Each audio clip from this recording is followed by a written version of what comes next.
Olá a todos, muito bem-vindos ao canal da Tribo Astral. Para quem ainda não me conhece, o meu nome é Karina Coelho. Se é a primeira vez que estás a assistir ao canal e não sabes muito bem o que é a astrologia, recomendo-te que vejas o vídeo anterior. Eu deixo-te aqui o link em baixo para que possas assistir.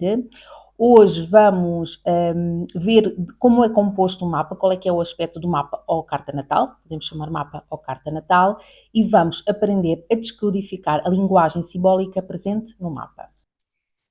Antes de darmos início aos conceitos, para que possam interpretar uma carta natal, eu creio que vai ajudar a descodificar primeiro a linguagem simbólica representada na carta. E assim, à medida que formos aprofundando os conceitos, vai ser mais fácil e mais direto para vocês o entendimento destes mesmos conceitos. Trago-vos aqui um exemplo de um mapa que é do dia 19 de janeiro de 2024, portanto é da semana passada, às 10h45 da manhã, em Lisboa. A carta natal, como podem ver, é a representação exata de como estava o céu nesse momento, ou seja, no dia 19 de janeiro de 2024, às 10h45 da manhã, em Lisboa. Podem ver também que o mapa é representado por uma mandala, por uma espécie de mandala, e o mais importante de todos estes símbolos que estão aqui destacados são os 12 signos do zodíaco, que podem ver aqui, nesta faixa exterior, as 12 casas astrológicas, estão representadas aqui pelos números, portanto, casa 1, casa 2, como podem ver, casa 3, casa 4, casa 5 e por aí afora, os 10 planetas e os aspectos que os planetas fazem entre si. Os aspectos estão representados aqui por estas linhas que podem ver. Vamos lá então descodificar a carta natal e o seu alfabeto astrológico. Vamos começar pelos 12 signos do zodíaco. Vamos começar por estes símbolos e vamos então começar a compreender esta linguagem simbólica que nos oferece os céus.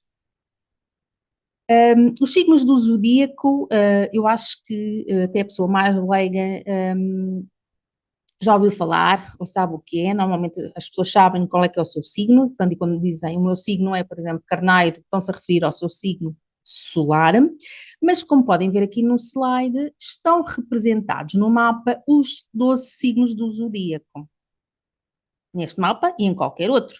Então, isto desde já significa que a energia e as características dos 12 signos estão integradas na nossa personalidade e na nossa vida. A maior ou menor medida, isso depois depende dos planetas e depende de uma série de coisas, mas ficam desde já a saber que nós temos as 12 energias dos 12 signos integradas na nossa personalidade. Vou então passar aqui pelos signos, porque é importante que vocês saibam identificar os signos, o momento do ano em que eles estão presentes, portanto isto é uma informação básica que têm que começar a incorporar. E o primeiro signo, vou seguir aqui a ordem zodiacal, e o primeiro signo do zodíaco é Carneiro, vai de 21 de março a 20 de abril, e é do elemento fogo. Também vou incluir aqui já um tema que vou abordar em detalhe na próxima semana, que é os elementos dos signos, que é extremamente importante.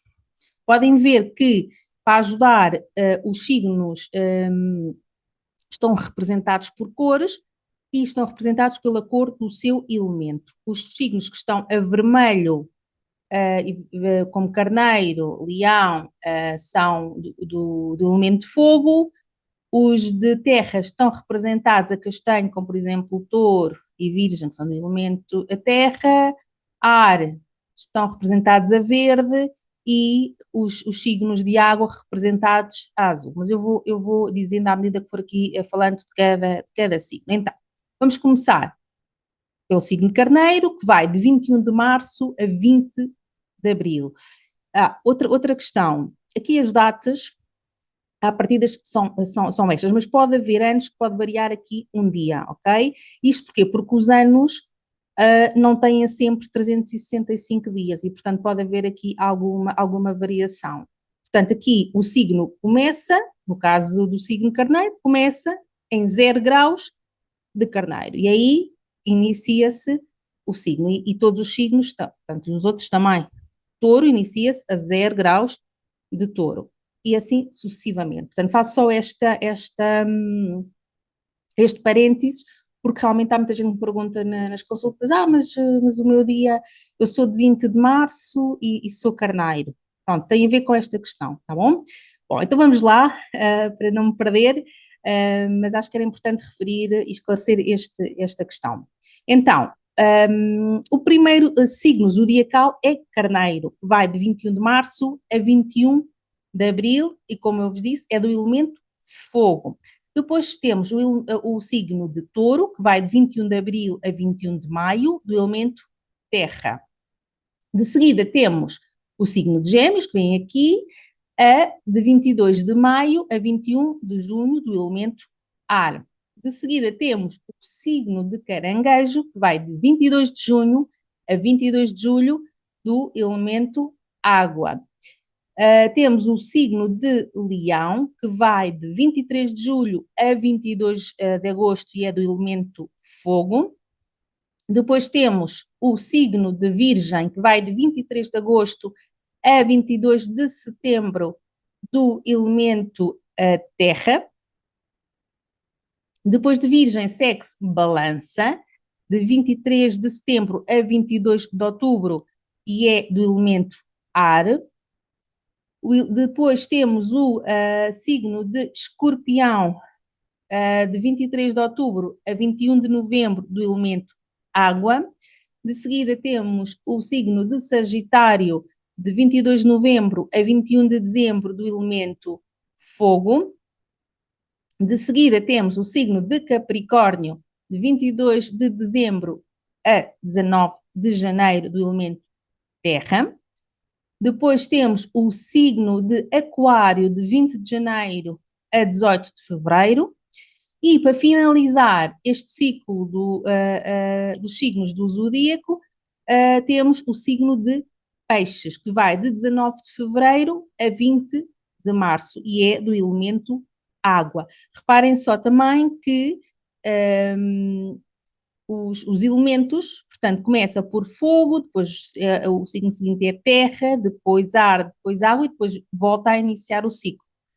Fogo, terra, ar, água, fogo, terra, ar e água. Nós mais à frente vamos aprofundar os conceitos. Hoje aqui o objetivo principal é identificar os símbolos no mapa e começarem a familiarizar-se com os elementos também dos signos, como eu há pouco referi. Gostava também de destacar que os signos têm sempre 30 graus. Reparem, se vocês contarem estes tracinhos, portanto aqui começa a cúspide de carneiro, se contarem todos os tracinhos que vai daqui até aqui, são 30. E, portanto, os signos têm sempre 30 graus. 30 vezes 12 dá os 360 graus. Outra coisa muito importante que eu vos queria dizer, que os signos funcionam por eixos opostos e complementares. Mostro-vos aqui um exemplo. O signo oposto de carneiro e complementar é balança. Tá, então, no fundo, são os signos que estão em frente. O signo oposto de touro e complementar é escorpião. O signo oposto de gêmeos e complementar é sagitário e vice-versa e por aí afora. Agora vamos descobrir onde é que estão as casas. Eu há bocado já vos finalizei, portanto, a partida já sabem o que são e o que significam. Portanto, só aqui para recordar, é muito fácil identificar as casas, portanto, veem que estão numeradas 1, 2, 3, 4, 5, 6, 7, 8, 9, casa 10, casa 11 e casa 12. Mas antes de dizer o que é que elas significam, há alguma coisa só que eu gostava de referir. Há vários sistemas de casas, portanto, os programas têm vários sistemas de casas. O sistema de casas que é utilizado neste mapa e que é o mais conhecido e utilizado no mundo ocidental moderno é o sistema Plácidos. Com este sistema, as casas podem ser maiores ou menores. Vocês reparam aqui que as casas não têm todas o mesmo tamanho. E esta dimensão das casas serem maiores ou menores depende da latitude em que a pessoa nasceu e também da época do ano, ok? Portanto, só este esclarecimento. Então, o que é que são as casas? Portanto, as casas representam os diferentes cenários da nossa vida. Portanto, são campos de ação, são campos de experiências da nossa vida. A casa 1, vamos aqui, casa por casa, casa 1, também é onde se dá o nosso ascendente. Quando nos perguntam qual é que é o teu ascendente, aqui o ascendente é quando nós damos o nosso primeiro suspiro, ou seja, quando suspiro não, quando nossa primeira respiração, desculpem, quando nascemos, é aí que marca o ascendente e a nossa casa 1. E a casa 1 fala-nos da personalidade, de como é que nós manifestamos-nos ao mundo, como é que o mundo nos vê. Portanto, isso tem a ver com a nossa personalidade, tem a ver com a nossa aparência física e também com as nossas habilidades adquiridas. Casa 2, a casa 2 fala-nos da nossa economia, dos nossos recursos materiais, mas também fala dos nossos recursos internos. Casa 3, a casa 3 é a área que tem a ver com a nossa comunicação, com os nossos estudos básicos, com as viagens e deslocações curtas, e também nesta casa também nos dá informação sobre os nossos irmãos. Casa 4, também é uma casa extremamente importante, tal como é o ascendente, que é a casa das nossas raízes, da nossa família, do nosso lar, mas também representa o final da nossa vida. Casa 5 é a casa que nos fala da nossa criatividade, dos nossos filhos, porque os nossos filhos também são criações, portanto, também estão aqui representados nesta casa, das nossas amizades íntimas, também das nossas poupanças, dos nossos investimentos, também se podem nesta casa, dos jogos, como é que nós nos divertimos, e também é uma casa que nos fala das nossas aventuras amorosas. Casa 6. A casa 6 é a casa que nos fala da nossa saúde, que nos dá informação sobre a nossa saúde, sobre o nosso trabalho, sobre as nossas rotinas. Casa 7 marca também o descendente, é a casa que fala do casamento, das parcerias, aqui parcerias, portanto pode ser o nosso marido, pode ser sócios, também é a casa dos nossos inimigos, atenção, declarados, aqueles que nós conhecemos e que estão identificados. Casa 8, a casa 8 é a casa das heranças, dos recursos do outro, vem do outro. Também é a casa que nos fala dos nossos tabus, do oculto, da sexualidade, da morte simbólica, mas também da morte real, e também nos traz informação das pessoas muito tóxicas. Casa 9. A casa 9 é a casa que nos fala da nossa espiritualidade, da filosofia, da religião, do estrangeiro, das viagens longas, enquanto a casa complementar e oposta, que é a casa 3, fala das viagens curtas, aqui fala-nos das viagens longas, também nos fala dos nossos estudos superiores, A casa 10, que é a casa do meio do céu, que é a casa mais alta, mais elevada que nós temos, é extremamente importante, porque fala-nos da nossa profissão, da nossa vocação, da nossa posição social e da nossa imagem pública.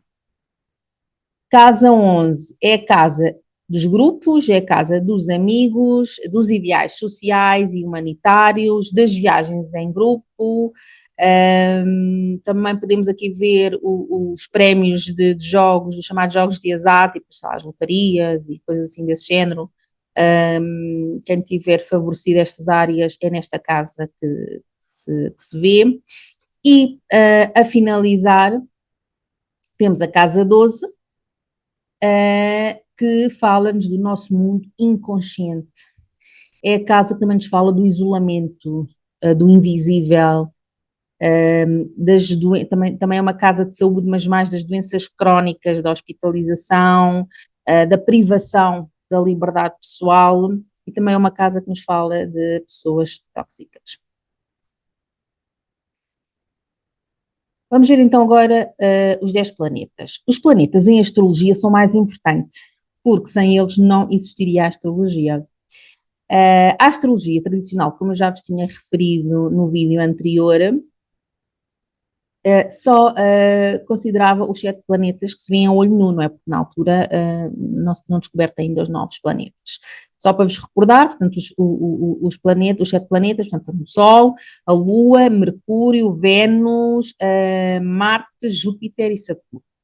Os outros planetas foram incorporados e estudados muito mais tarde, à medida que foram sendo descobertos, como eu já tinha também referido. Eu, pessoalmente, nas minhas consultas, eu tenho em conta os 10 planetas de que hoje vos vou falar. Bom, hoje vamos só aprender a descodificar os símbolos que representam os planetas, mas não se preocupem, que a seu tempo vamos aprender em detalhe cada um dos 10 planetas e como é que eles interactuam no mapa astrológico. É importante recordar que o Sol e a Lua não são planetas, são luminares, mas em astrologia nos referimos ao Sol e à Lua como planetas. Vou apresentar-vos também os planetas por ordem de acordo com a sua velocidade e proximidade ao Sol. Para começarem também já a relacionar os planetas com os signos, vamos também aqui aprender hoje quais são os planetas que regem os signos do zodíaco. E agora vocês perguntam, então, mas o que é que significa planetas regentes de signos? O que é isto da regência? Então, cada signo do zodíaco está associado a um planeta, o qual é chamado de regente. Isto significa que existe uma correlação entre o planeta e o signo devido às suas características similares. Este é apenas um apontamento que iremos aprofundar em breve quando voltarmos a falar de planetas. Então, vamos lá ver os 10 planetas. Começamos então pelos planetas pessoais, que são os de órbita rápida, ou seja, que mudam de signo em poucos dias ou semanas, e estes planetas, como o próprio nome sugere, afetam diretamente a nossa personalidade, por isso é que se chamam planetas pessoais.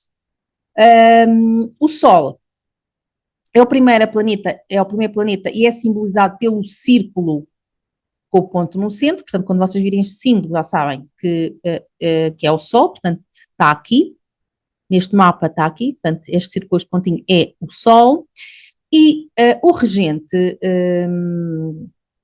e o Sol é o regente do signo de Leão. Depois temos a Lua, antes disso, o Sol, eu vou-vos dar, pronto, além dos símbolos, que é um importante, mas vou-vos já dando aqui também algumas pistas do que é que representam os planetas, já para pelo menos ficarem com uma ideia, eu acho que vai ajudar. Então, o Sol representa a identidade, representa a nossa identidade, representa a nossa energia vital e o propósito de vida, ok? E como eu disse, o Sol é regente do signo de Leão. Depois temos a Lua, que é o segundo planeta mais importante quando estamos a interpretar uma carta natal, em que o símbolo é muito fácil de identificar, pois é a própria Lua. Portanto, podem ver aqui no mapa que está aqui a Luazinha, portanto, está aqui a Lua no signo de Touro, na casa 10, e a Lua representa as nossas emoções, representa o nosso mundo interior. Depois temos Mercúrio, que é simbolizado por um círculo, tem em cima este meio círculo e embaixo esta cruz. E Mercúrio, o que é que representa? O Mercúrio representa a nossa forma de comunicar, a nossa forma de pensar e também a nossa forma de aprender. Vênus, que é simbolizado por um círculo sobre uma cruz. Vênus representa a nossa forma de amar, a nossa sensibilidade e os nossos gostos. E terminamos o grupo dos planetas pessoais com o planeta Marte, que é simbolizado por uma espécie de flecha, não é? Esta flecha sobre um círculo.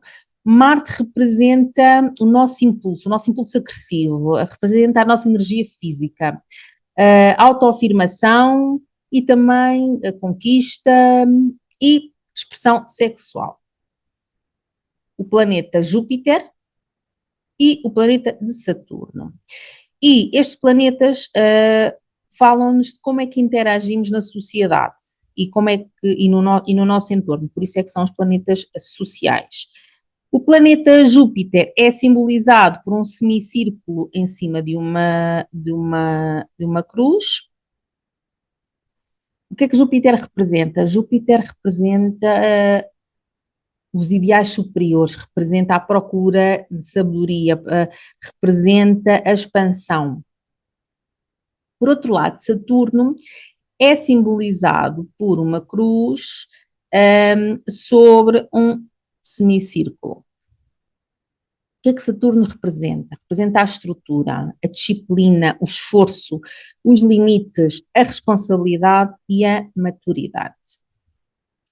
E por fim, temos Urano, Neptuno e Plutão, que são os planetas transpessoais e que também se podem chamar geracionais. Estes planetas foram incorporados pela astrologia moderna, como eu já referi anteriormente, têm órbitas muito grandes, que duram anos ou décadas, e estão associados, por isso, a questões que envolvem o coletivo, marcando então momentos históricos e sociais, afetando então estas gerações. Por isso é que tem este nome, não é? De planetas geracionais.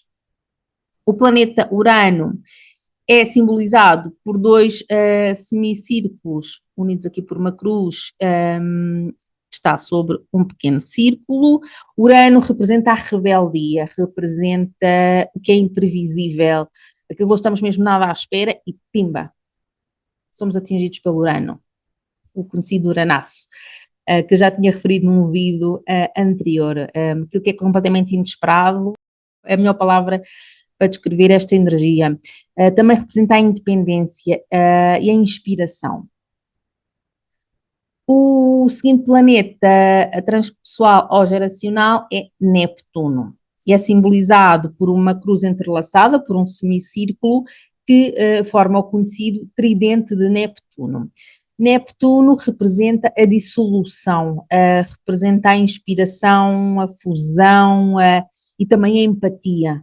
Eu acho que estas seriam as palavras-chave para falar da energia de Neptuno.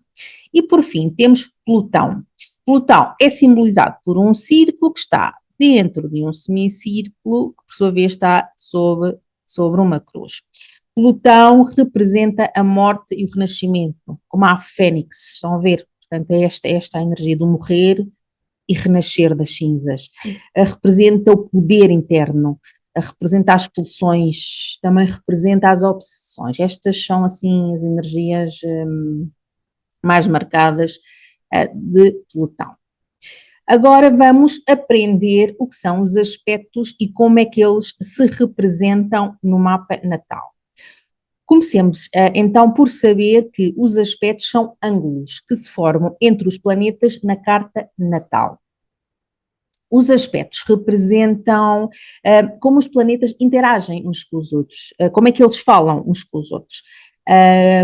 Alguns aspectos são mais harmónicos, ou seja, são o que nós dizemos em astrologia fluidos, e por isso cooperam de forma favorável e sem esforço nos temas de vida onde estão representados.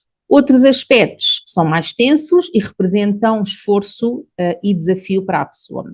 Vamos ver os aspectos maiores ou principais, que são sempre considerados pelo astrólogo na interpretação do mapa, mas há muitos mais aspectos. Vamos aqui focar-nos hoje nos principais. Começamos então pela conjunção, que é representado por este símbolo.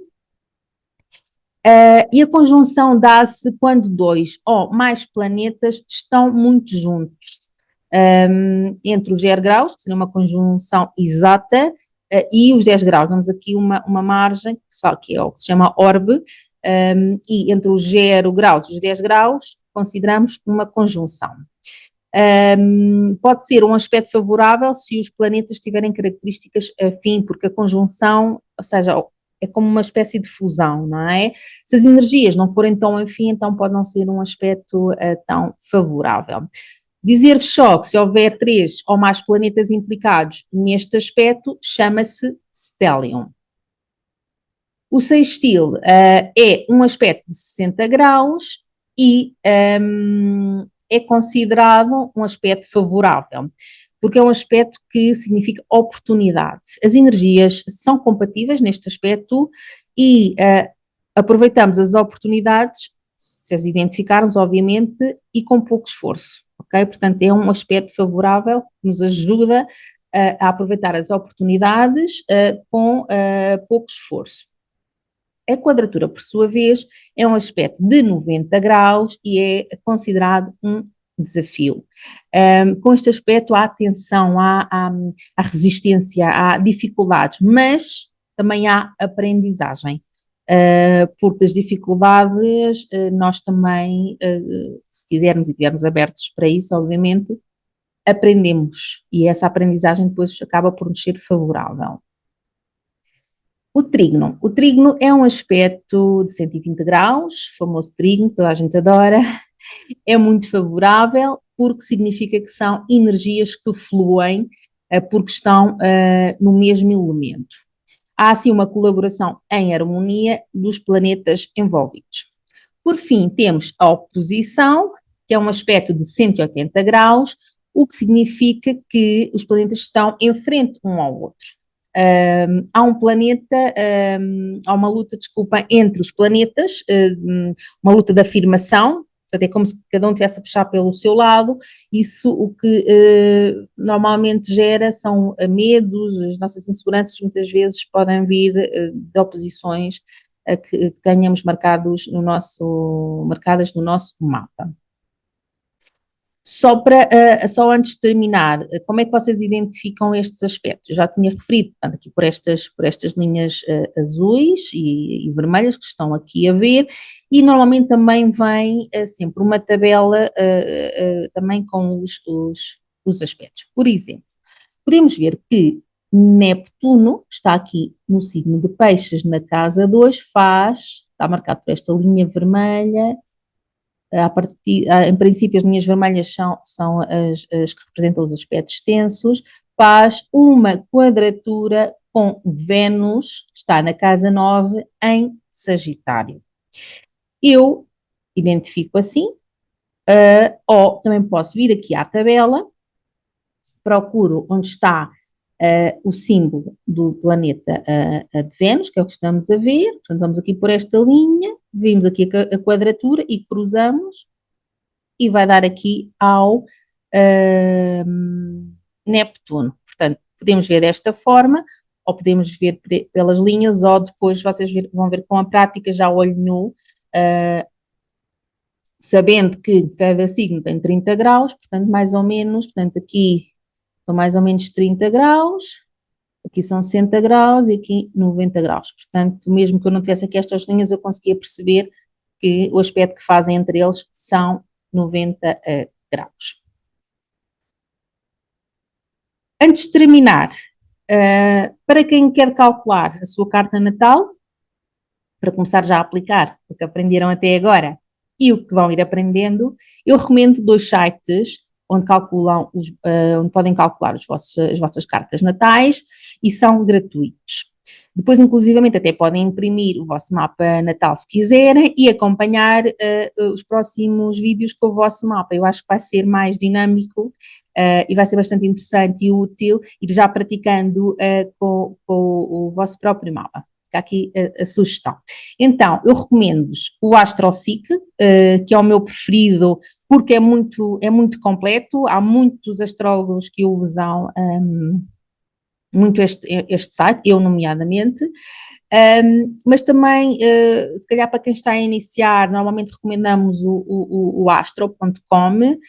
Eu também própria, quando comecei a estudar astrologia, foi por aqui que comecei a calcular os meus mapas. Deixo-vos aqui estas duas possibilidades, que acho que realmente há muitos outros sites, mas eu acho que estes realmente para mim são uma referência. Por hoje é tudo, espero que não tenha sido demasiado longo e que tenha conseguido ser clara. De qualquer das formas, não se preocupem, como eu já disse hoje várias vezes, vamos voltar a estes conceitos. Um beijinho cheio de luz a toda a tribo astral e cá vos espero na próxima semana para começarmos a ver em profundidade os signos do zodíaco. Até lá!